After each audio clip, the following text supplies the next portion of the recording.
প্রান্তে হাজরামাউত ইয়েমেন পর্যন্ত তাদের বসতি ছিল। তারা 13টি গোত্রে বিভক্ত ছিল।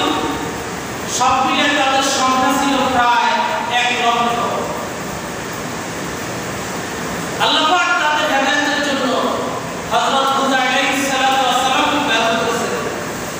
তারা বিভিন্ন দেবদেবীর পূজা করত। তার মধ্যে 4টা দেবদেবীর তারা মেইন প্রধান 4টা দেবদেবীর তারা পূজা করত। একটা তাদের দেবতার নাম ছিল সাকিয়া। এই দেবতার কাছে তারা এটাকে বলে বৃষ্টি প্রার্থনা করত। তারা মনে করত এই দেবতা আমাদেরকে বৃষ্টি দেয়, দন্তলোক দেয়, এরপরে ফসলাদি দেয়, বিভিন্ন রিজিক দেয়। দ্বিতীয় নম্বরে তাদের দেবতার নাম ছিল হাফেজা। তারা মনে করত এই দেবতা তাদেরকে রক্ষণাবেক্ষণ করে, বিভিন্ন বিপদ থেকে, মুসিবত থেকে, রোগ বিমার থেকে তাদেরকে হেফাজত করে, সেবা দান করে। তৃতীয় নম্বরে তাদের দেবতার নাম ছিল রাধিকা। তারা মনে করত এই দেবতা তাদেরকে অন্ন দান করে, তাদেরকে খাওয়ায়, তাদেরকে খাবার দান করে। তাদের চতুর্থ দেবতার নাম ছিল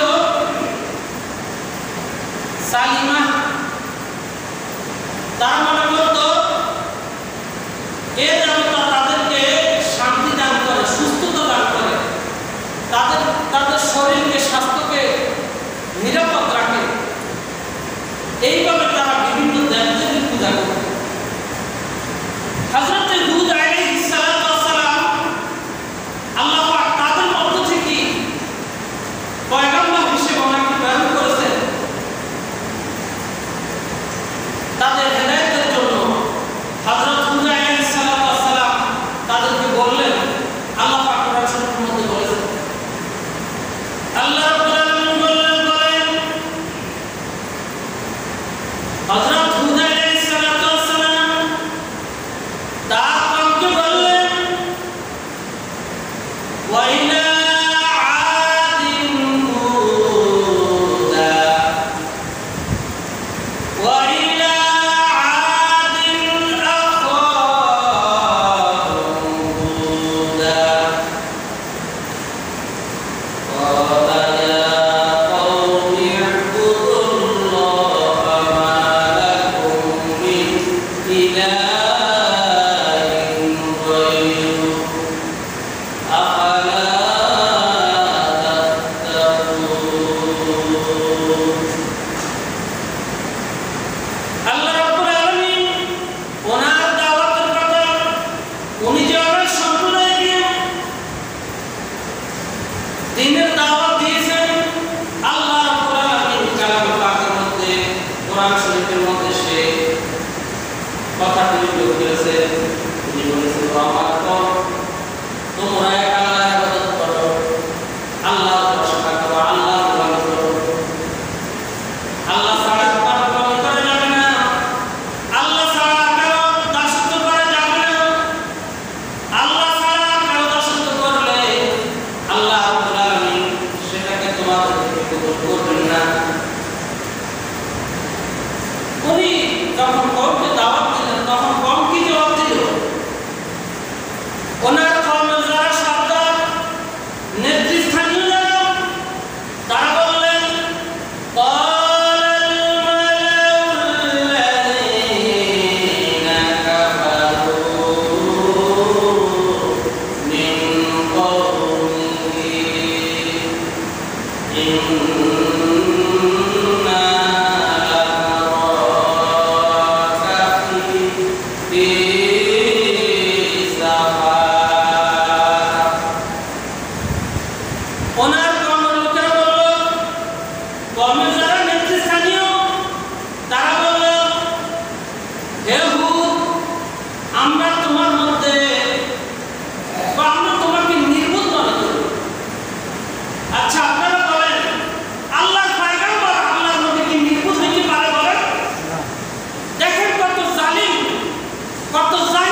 শিক্ষার দিক থেকে কোনো দিক দিয়ে ওনারা কম ছিলেন না, সমস্ত মানুষ থেকে ওনারা ছিলেন শ্রেষ্ঠ। বলুন সুবহানাল্লাহ। ওনার কওমের লোকেরা ওনাকে বললেন, আমরা তোমাকে নির্বোধ মনে করি।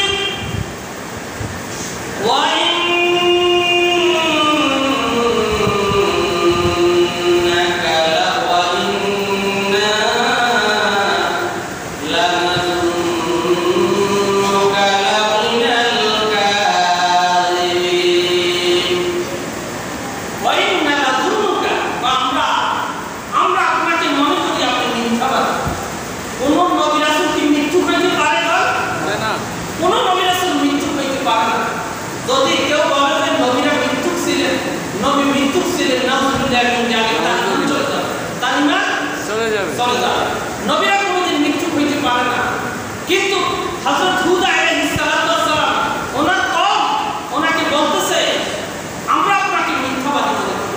নাউযুবিল্লাহি মিন যালিক। হযরত হুদ আলাইহিস সালাতু ওয়াস সালাম তিনি কওমের জবাব দিলেন, কওমকে বললেন, ইয়া কওমি লাইসা বি সাফাহা,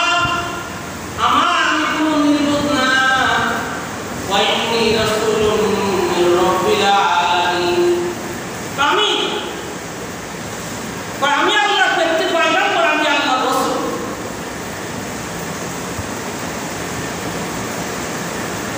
কিন্তু যতই উনি তাদেরকে ওয়াজ করে, যতই তাদেরকে আদেশ করে উপদেশ করে, এরা শুনে না। পরে হযরত হুদ আলাইহিস সালাতু ওয়াস সালাম আল্লাহর কাছে দেখছেন যে যতই তাদেরকে দাওয়াত কবুল করে না, ওনার কথা শুনে না। পরে হুদ আলাইহিস সালাতু ওয়াস সালাম বদদুয়া করলেন। বদদুয়া করার পরে আল্লাহ পাক 3 বছর 1000 বৃষ্টি বন্ধ করে দিলেন। বৃষ্টি বর্ষণ বন্ধ করে দিলেন। এখন দেখা গেছে বৃষ্টি বন্ধ হওয়ার পর এখন জমিনের মধ্যে কোনো ফসল নেই, গাছগাছার মধ্যে কোনো ফল নাই, কোনো শস্য, কোনো এটা কি বলে ফল ফলাদি কোনো কিছু উৎপন্ন হচ্ছে না। গোটা এলাকাব্যাপী দুর্ভিক্ষ দেখা যাচ্ছে, মানুষ অনাহারে অর্ধাহারে মারা যাইতেছে, রাস্তাঘাটে এটা কি বলে লাশ পড়ে রয়েছে, ক্ষুধার তাড়নায় মানুষ পাগল হয়ে আছে, মারা যাইতেছে, শিশু মারা যাইতেছে, বৃদ্ধ মারা যাইতেছে ক্ষুধার তাড়নায়, কারণ কোনো বৃষ্টি নাই। বৃষ্টি না হলে ফসল হয় বলে? আল্লাহ পাক রহমতের বৃষ্টি যখন আসমান থেকে বর্ষণ করে, তখন এই বৃষ্টির পানি দ্বারা জমি সতেজ হয়,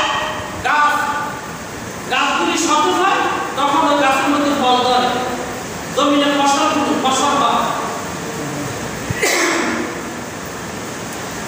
একাধারে 3 বছর বৃষ্টি বন্ধ,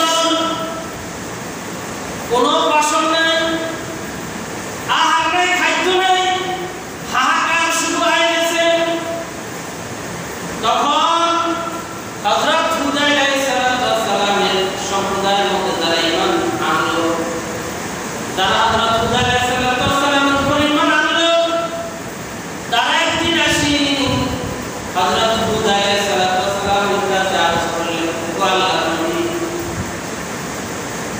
এই যে মানুষ মারা যাইতেছে, শিশু বাচ্চা মারা যাইতেছে ক্ষুধার কারণে,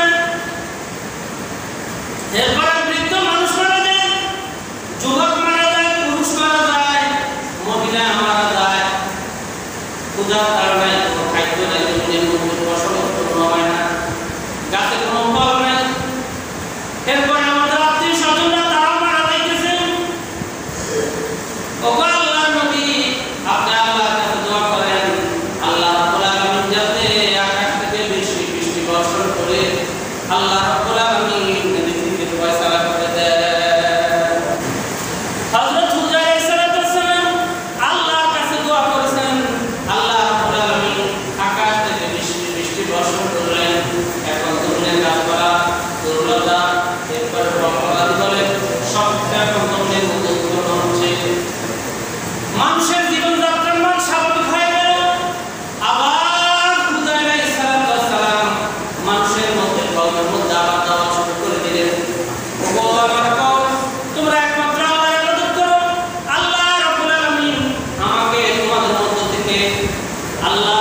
হিসেবে আল্লাহর পয়গম্বর হিসেবে আল্লাহর প্রেরিত দূত হিসেবে আমাকে প্রেরণ করেছেন তোমাদেরকে হেদায়েত করার জন্য।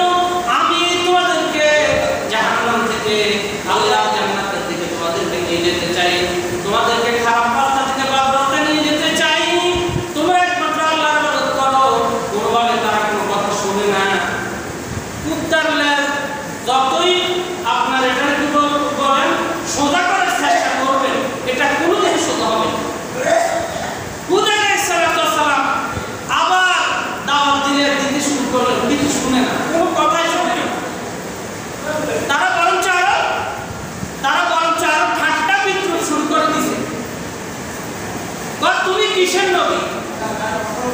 তুমি আমাদের মতো খাও, চলাফেরা করো, এরপরে হাট বাজার করো, সবকিছু আমাদের মতো, তুমি কিসের নবী? তুমি যে নবী সেটার প্রমাণ আমাদেরকে দাও। হযরত হুদ আলাইহিস সালাম বললেন, আমি তোমাদেরকে হকের বাতিল থেকে হকের দিকে ডাকতেছি, বাঁকা পথ থেকে সোজা পথের দিকে ডাকতেছি।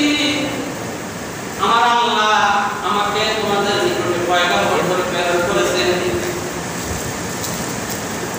উবাল্লিগুকুম রিসালাতি রাব্বি ওয়া আনা লাকুম নাসিহুন আমিন। হুদ আলাইহিস সালাম যতই তাদেরকে বলে কোনো কথা তারা শুনে না, বরং ওনার উপর জুলুম নির্যাতন করতেছে। এরপরে এমনকি ওনাকে হত্যা করার জন্য তারা পরিকল্পনা গ্রহণ করলো। ওনাকে তারা বলে, আমরা যদি তোমাকে আজকের পর যদি আমরা তোমাকে কালকে এই জনপদে আমরা তোমাকে দেখি, তাহলে আমরা তোমাকে হত্যা করে ফেলব। হযরত হুদ আলাইহিস সালাম যখন তাদের গতিবিধি, তাদের কথাবার্তা সব লক্ষ্য করে বুঝতে পারলেন যে তারা ওনাকে হত্যার সিদ্ধান্ত গ্রহণ করলেন। হযরত হুদ আলাইহিস সালাম তখন আল্লাহর কাছে আশ্রয় প্রার্থনা করলেন, ও বারেলাহি, আমি তোমার কাছে আশ্রয় চাই, তুমি ছাড়া আমাকে কেউ রক্ষা করতে পারবে না। আল্লাহ রাব্বুল আলামিন আল্লাহর নবীর নিকট ওহী পাঠালেন, ও বাবু, আপনি এক কাজ করেন, আপনি অন্য এলাকায় চলে যান। আপনি অন্য এলাকায় নিরাপদ স্থানে পাহাড়ি এলাকায় গুহার মধ্যে যে আপনি আশ্রয় গ্রহণ করেন। হযরত হুদ আলাইহিস সালাম সিদ্ধান্ত নিলেন এলাকা ত্যাগ করবেন। আর ওনার সাথে লক্ষাধিক ওনার উম্মত ছিল, লক্ষাধিক সম্প্রদায়, ওনার সম্প্রদায়ের লোকদের সংখ্যা ছিল পুরুষ, মহিলা, বৃদ্ধ, শিশু সব মিলাই সংখ্যা ছিল প্রায় লক্ষাধিক। তার মধ্যে থেকে মাত্র 70 জন ওনার উপর ঈমান এনেছে। কতজন? 70 জন। হযরত হুদ আলাইহিস সালাম এই 70 জন ইমানদার মুত্তাকি ফরেজগারদেরকে নিয়ে উনি দীর্ঘ পথ পাড়ি দিয়ে পার্বত্য এলাকায় চলে গেলেন। সেখানে যায় অনেক তালাশ করার পর, খোঁজাখুঁজি করার পরে পাহাড়ের মধ্যে, গুহার মধ্যে আশ্রয় গ্রহণ করলেন। আর তিনি কওমকে বললেন, তোমাদের উপর আল্লাহর পক্ষ থেকে আল্লাহর আযাব এবং গজব আসবে। হুদ আলাইহিস সালাম বললেন, তোমাদের উপর আল্লাহর পক্ষ থেকে আযাব আর গজব আসবে। তারা বলতেছে, কয় না, আমাদের উপর আযাব গজব আসতে পারবে না, যদিও আসে আমরা এটার মোকাবেলা করতে পারবো, আমরা সেই পরিকল্পনা কর্মকৌশল আমরা নির্ধারণ করে রেখেছি। বলুন নাউযুবিল্লাহ। আল্লাহর গজবের কাছে দুনিয়ার যত শক্তি, কোনো কিছু কি আল্লাহর গজবের মোকাবিলা করতে পারে বলেন? হযরত হুদ আলাইহিস সালাম তাদেরকে কথা বলার পরেও তারা বাধা দেয়নি। হুদ আলাইহিস সালামের সম্প্রদায়ের লোকেরা অনেক বেশি শক্তিশালী ছিল। তাদের ওই সম্প্রদায়ের সর্বোচ্চ উচ্চতা ছিল, ওই সম্প্রদায়ের লোকদের ওরা লম্বা সর্বোচ্চ ছিল 400 গজ পর্যন্ত। কত গজ? 400 গজ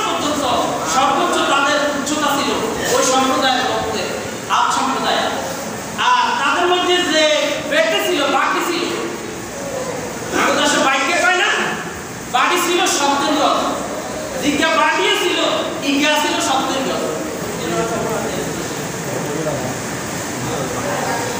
আল্লাহ রাব্বুল আলামিন যখন হুদ আলাইহিস সালাম ওনার ইমানদার উম্মতদেরকে নিয়ে পার্বত্য এলাকা পায় গুহার মধ্যে আশ্রয় গ্রহণ করলেন,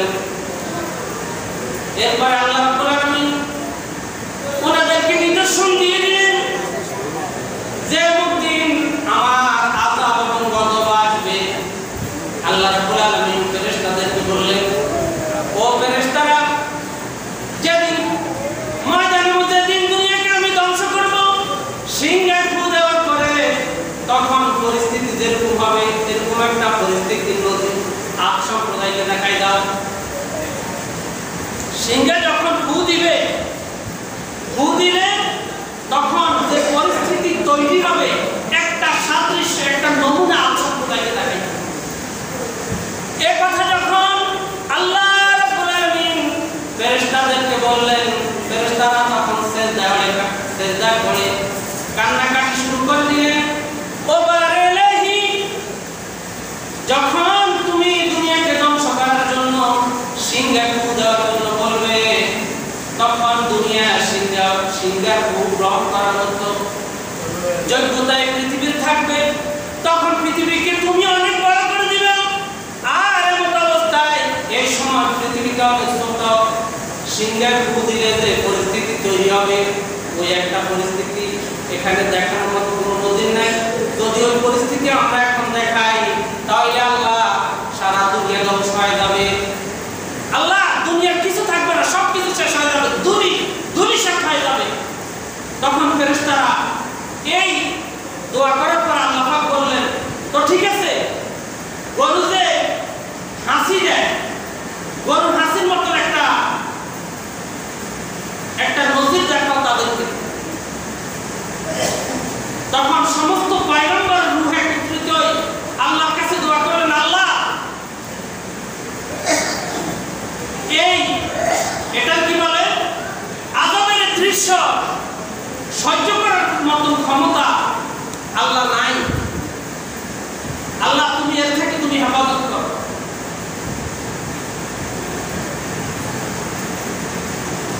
এরপরে আল্লাহ রাব্বুল আলামিন আম্বিয়া কেরামের দোয়াকে কবুল করে আল্লাহ রাব্বুল আলামিন আকাশের মধ্যে মেঘমালা তিনটা মেঘমালা দিলেন। কয়টা? মেঘের মধ্যে তিনটা রূপ দেখাইছেন, একটা হলো লাল, একটা হলো কালো, আর একটা হলো হলুদ বর্ণ। তো তাদেরকে বললেন, তোমরা এই তিনটা রঙের মধ্যে কোনটা চাও? বললেন, একটা বর্ণনা আছে আমরা কালোটা চাই। তারা মনে করছে যে কালো আকাশে যখন কালো মেঘ দেখা দেয় তখন এটা কি বলে বৃষ্টি আসে জমিনের মধ্যে, তো আমরা কালোটাই দেই। তখন কালো মেঘ এমন ভাবে আকাশের মধ্যে কালো মেঘ উঠছে, গোটা দুনিয়াকে আল্লাহ পাক অন্ধকার করে দিয়েছে। এখন যে অন্ধকার হয়ে গেল, সারা দুনিয়া পৃথিবীটা অন্ধকার হয়ে গেল, এমন অবস্থা তারা বুঝতে পারছে, কিছুটা তারা ভয় পাইছে। এরপরে আল্লাহর পক্ষ থেকে অনর্গল এমন এক বাতাস শুরু হয়েছে ওই মেঘ থেকে। কোরআন শরীফে আসছে আর রিহুল আকিম, অকল্যাণকর বাতাস। এমন ঝড় তুফান শুরু হয়েছে যে ঝড়ে